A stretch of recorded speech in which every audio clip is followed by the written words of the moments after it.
Na kuanga good hater by the way. Kuanga very good football hater. A hater than can appreciate you ukifanya fiti. Na at the same time anakuhate.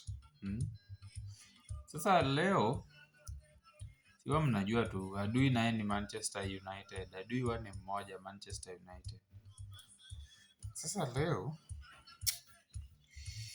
hapo nyuma Man U amekuwa akifanya vizuri na nimekuwa nikiwasifu. That is where wana appreciate. Ukiangalia video zangu mingi utapata wana appreciate.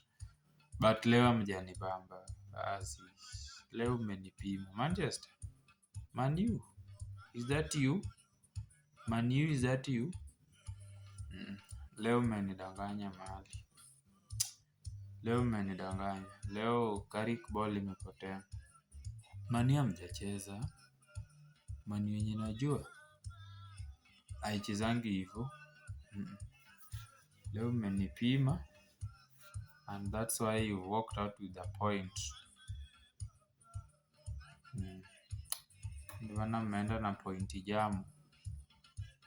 Which is ni luck tu. Mngetoka bure by the way because you didn't have the urgency of kuscore hata after time kuongezwa.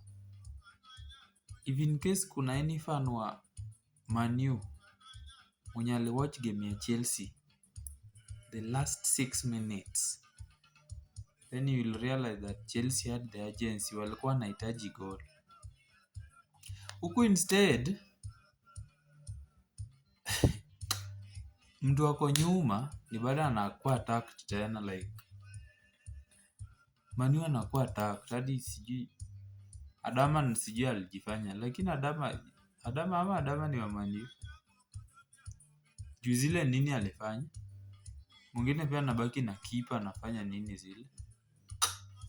But Man U leo hamjanibamba. We try again next time. Kwendeni huko.